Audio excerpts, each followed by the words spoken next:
Good afternoon, viewers. I'm Urmila Guliani, educational consultant, author, and teacher trainer. In this session, we are going to discuss the topic participating in a debate. I hope you enjoy the session. Well, debating is an art and a science. Before volunteering to participate in a debate, it is essential for everyone to know how a debate is organized, what are the norms of debating, how would you participate in it, what are the etiquettes, and what are the preparations required. You must also familiarize yourself with rules of debating. The objective is to put your best arguments forward convincingly without flouting debating norms or hurting others. As far as skills are concerned, all your skills, especially reading, writing, speaking, and even listening, are involved. Soft skills, such as skills of oratory, body language, verbal and non-verbal, as well as presentation skills, must be honed. When you are participating in the debate, you will also have to listen very carefully and attentively in order to be able to counter or refute arguments and take part in the rebuttal. In this lesson, you will be provided useful tips on engaging in a healthy debate. Let us study the following motion for an inter-college debate.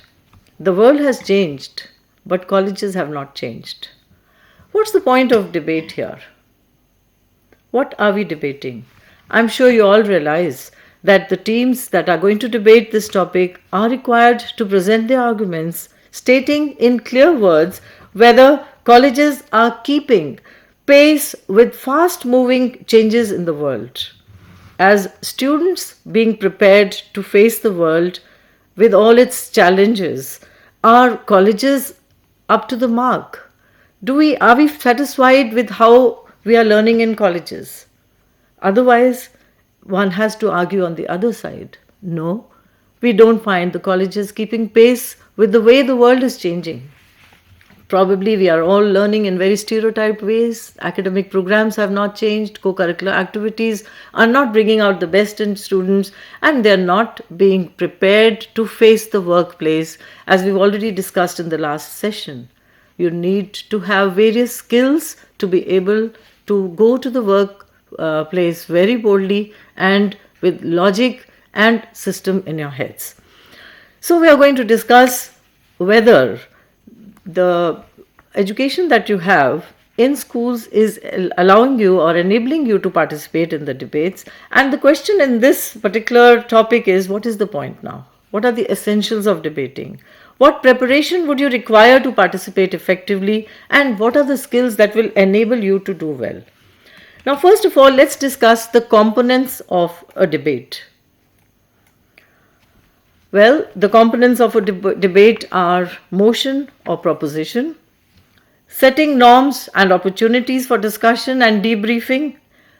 You have to have teams for and against, yes, pro or no, con, as we call them. You have to have a clear statement of views, effective and convincing. There has to be a chair, and you have to have adjudicators, judges, and a moderator. In order to participate in a debate, there has to be a time limit and a timekeeper. Well, a debate also involves interjections and asking questions. Students or participants are given time for rebuttal, and scoring is done on three major issues: matter, manner, and method. Of course, in the end, the chair closes the session by giving the closing remarks, and the moderator gives out the views of the adjudicators about how the debate progressed and what is it that was convincing on the side of the participants. Let me take you through these once again. You need to have a motion or a preposition. Without a motion, a debate cannot take place. Remember that a motion would always be such that it is on a debatable issue. It should be a statement that may allow some kind of controversy. It should be something that is hot and burning today and which needs to be debated. Are our colleges, for example, getting us ready for the 20th century? Or should we go green? Is it important to go paperless in today's world when papers are so important to us too? What about the debate between the libraries and the internet? Is internet going to take away everything from libraries? Are libraries going to close tomorrow? Such are the issues which are on burning topics which can be debated, and therefore the motion is very, very important. The second thing is that you have to set norms, and there have to be opportunities for discussion and debriefing, which has been already mentioned to you. And then the teams have to be formed, they have to discuss, they have to work together to prepare for the debate. The judges and the moderators are an important part of the whole program, and there is to be a time limit, interjections are allowed, and the rebuttal is a very important part. Now, what happens in a rebuttal? You are allowed, after you have spoken, to take part in the rebuttal. Maybe you are given 2 or 3 minutes, depending upon how the organization of the debate has been formed.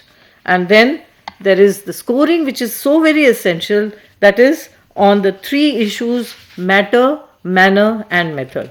Let me tell you a little bit about scoring on these 3 issues.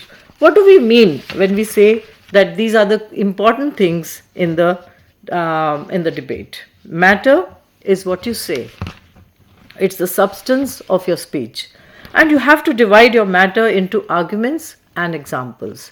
If you have an argument that states, for example, that zoos should be closed because they confine the animals in an unnatural environment, then it must be followed by an example, such as that the lion cage at the Park Zoo is a very good example of animals being confined to, say, 200 square meters only, whereas when they are in the wildlife, they have 2000 square meters to themselves. So any example that you use should be relevant to the topic at hand and should be self-explanatory and should be able to support the argument that you are presenting. Matter cannot be just a long list of examples.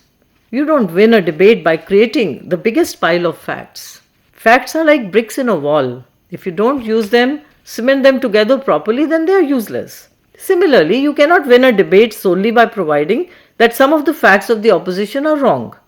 It may weaken their case a little, but your case is not going to become much stronger. Now, coming to manner. Manner is the style of presenting arguments, including ways of capturing audience attention. Many debates are on currently important issues, so it is important for any debater to keep himself or herself very well informed of what is happening in the world around, so that the issues that are at stake, that are being discussed, the person is very well aware of them. Watching the news surely helps. Manner is how you present what you say, and there are various aspects of manner that you need to be aware of. It's not true that the best way of being convincing is to shout and thump on the table. The best advice you can get is to develop a style that is natural to you. Eye contact, voice modulation, judicious use of cue cards, body language, choice of appropriate vocabulary, and confidence in presenting, all these play a very important role. Coming to method. Method involves unity and logic. Unity is created by all members being aware of the definition, what the others have said, and what the team line is. Each member of the team needs to reinforce the team line and be able to speak with confidence and consistency what has already been said. If debaters start contradicting each other, they would not be able to make a mark. Therefore, it's very, very essential when you take part in a debate to get together, to plan all your points, and all the arguments are divided among the speakers so that each one is able to add on to what has been already affirmed by the first affirmative, as we call them. If you're participating at an individual level, you must structure your own speech well. Have a clear idea of your own argument and which examples you will be using to support those arguments. As you speak, make a clear division between arguments and let the audience know when you are moving from one argument to the next. This is called signposting. The key thing to remember is that you have to be very clear about what you say and how you are presenting it. As I've already said, the moderator too has a very important role because it is he or she only who invites all the speakers to address the House and intervenes in case required. Each speaker is expected to address the moderator who holds the smooth flow of proceedings in his or her hands. In fact, it is the moderator who follows an appropriate and acceptable procedure for conducting the debate, and the procedure has to be shared with the participants. It's the right of the participants to know how the whole program is scheduled, what would be the time limit, what would be the time given for the interjections, and what happens if people speak out of turn. All this is so much in control in the hands of the moderator. Now let's come to the principles of debate. There are 7 principles of debate. Number 1, logic. It's one of the very important elements of a debate. If you do not follow logic, your debate is going to fall for a 6. If you have a logic, then there must be evidence. When you make a statement, provide an evidence which goes along with it and then construct your case. Along with case construction, another very important thing is to have proof of what you're saying. It's all very fine to construct a case in favor of X or Y, but do you have proof enough? Do you have examples to share with the audience? Are you sure that what you're saying is validated by what really happens in the world? Or are your arguments all arbitrary and without any basis? Another very important thing is that you must be able to refute the arguments that have been put up by your opponents. So therefore, refuting arguments is extremely essential and a very, very essential part of debating. Then comes the rebuttal. As you know, rebuttal can make or break your case. If you listen very carefully to all the opponents and prepare your rebuttal points very carefully, you would be able to win the game. Finally, norms. They are very important. If you do not follow norms, you can be disqualified. And then you would feel that all the efforts that you have made in order to participate in the debate have been totally wasted. Now, coming on to the next part of my discussion, I would like to talk about how you must prepare for the debate. Once you decide you want to participate in the debate set up by the college, it's extremely essential to study the motion well. Very often, the topic or motion is misunderstood or not understood very clearly, and the speaker loses heavily on matter. Now, after you have decided that you are going to participate and you have understood the motion well, it is now important for you to decide whether you want to speak in favor or against the motion. Very often, you decide to speak for, but much later you realize that you do not have enough points or you are not able to get enough evidence in support of the motion that you are favoring or you're against. So therefore, it is better that you should weigh the pros and cons of taking on the for or against side before you actually start preparing. A seemingly simple motion or stand may not lend itself to much argument and you may fail to make a mark as a speaker. So therefore, weigh the sides and decide very carefully which side of the debate you would like to be on. A word of caution: if you try speaking for or against a motion that you yourself are not convinced with or you're not convinced about, you might find it difficult to be convincing. Because not only are your words important, but how you say everything is also important. Your body language contributes a lot, and your own conviction is extremely essential when participating in a debate. Next, having decided which side you're going to speak on, it is now the time for you to do extensive research on the topic. How do you do your research? Read newspapers, read journals, books, encyclopedias, and other reference material from the library or internet. Today, you're very lucky that you have the internet in front of you. At the click of a button, all the information that you require on a topic is available. But as I said in the earlier session too, you have to know how to use your reference material to your best advantage. And what sort of reference material is going to be advantageous for you? What sort of reference material is to be actually picked up by you when you search it from books or internet? There may be many sites which quickly put up some information about things, but are they reliable sources? So therefore, when you're doing your study, do it extensively, but at the same time make sure that whatever reference material you're gathering is from reliable sources.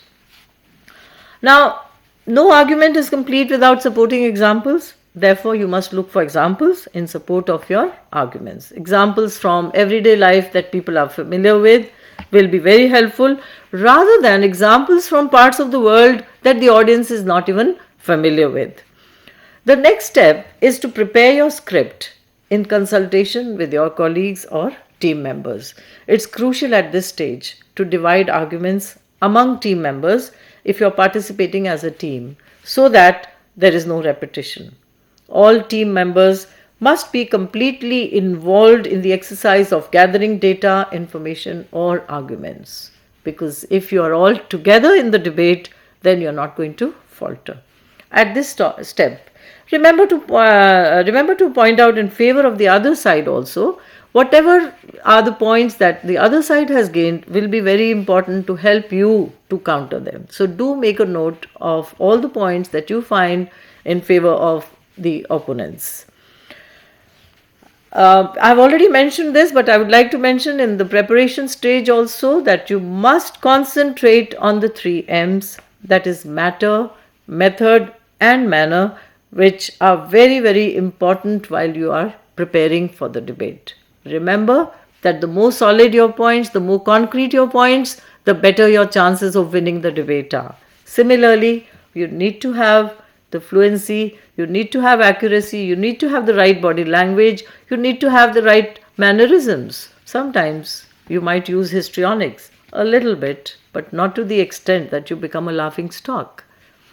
At the same time, you also need to know that the manner in which you participate is very important. The way you conduct yourself, the way you present your arguments, these are being noted very carefully by the adjudicators, by the judges, by the team that's working with you, by the team that is on the other side, moreover by the audience too. So please take care of matter, manner, and method. Timing your speech is also very important.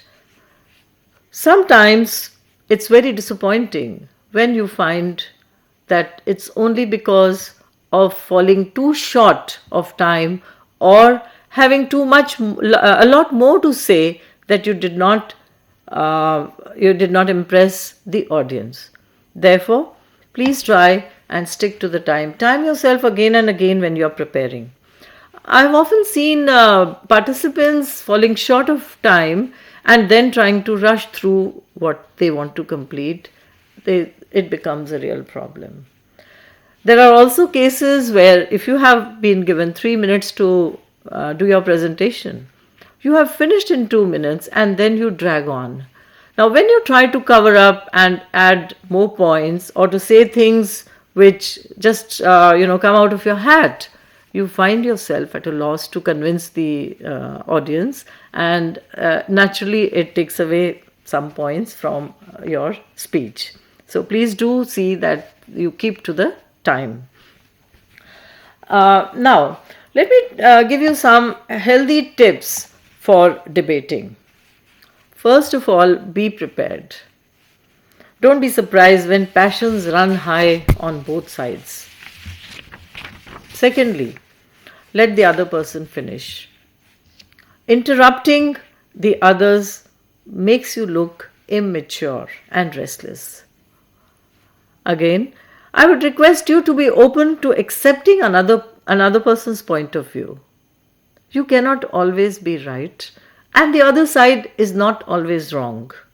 In a debate, there are both sides to the picture, and the winner is the team that is able to convince the audience about whichever way the arguments go and which arguments are really able to impress.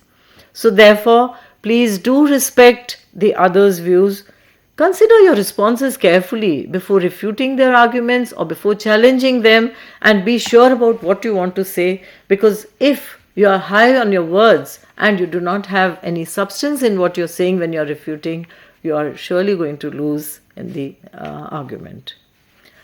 The next thing is that you must have respect for the other person's opinion. Don't concede your own, but do respect what the other person is trying to say. Listening intently is another very important aspect of healthy debating. Quite often, debaters speak, finish with their own speech, and then they go and sit without even caring to listen to the other speakers. It's not a healthy practice at all. If you want to speak and be heard, it's important to listen also. And then, as far as your debate is concerned, listening to the other speakers will open your mind to the other side, and give you some more points to discuss and to ponder over, and maybe even to refute. Therefore, as a technical part of the debate also, it is very essential that you should listen to the others and try to see things from the other side. Another thing that I would like to mention is that there are instances when a debate is considered as a fight, as if it's a huge battle going on. Please don't consider it as a battle. Consider it as a conversation. Maybe a time would come when we might, change the very the perspective with which we look at a debate, and we might start calling it a conversation. So therefore, we should not look at it as a battle. You will be required to answer follow-up questions. So please be prepared. If your opponents ask you a question, or if members of the audience ask you questions, you should be prepared and be able to answer them to the best of your ability. Another tip I would like to give is be passionate, but be polite. Name calling and generalizations are never taken well. And the last of all, let me say, shake hands, because at the end of every debate, if you shake hands and take a moment to converse about other issues, you are definitely friends with your opponents and not enemies, and you leave with a pleasant note at the end. Now, let me come to adjudication. Adjudication means the judgment. As I've already mentioned, that there is a team of judges who understands what you want to say, who's marking you on matter, manner, and method, and at the end, they provide the judgment. Now, a standard adjudication provides and should provide feedback to debaters both on what they did well and where they could improve. A debate is never complete if the adjudicators do not inform the debaters about how they performed. It's not about result alone. It's about how you participated. What are the things that they would like to say about your manner, method, and the matter?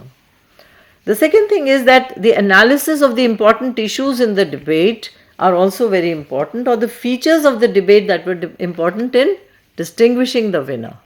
And the third thing is that a result and reasons for the result. All these are aspects that need to be provided to the students or to the participants who take part in the debate. Yes, every team likes to win. One team may win because of the following reasons. On crucial issues, that team presents a superior case, that is, matter. Or, while the two cases are of comparable strength, that team had stronger rebuttal and points of information. Or, the presentation of that team was more engaging and convincing. Or, the structure and consistency of that team, either within each speech or throughout the speeches, was superior. So be ready to participate in a debate and be sure to know the principles of debating. Be sure To understand the rules and regulations, be sure to know how a debate is conducted. It is also important for you to know how to conduct yourself in a debate. Gone are the days when you could just stand up and participate in a debate extempore.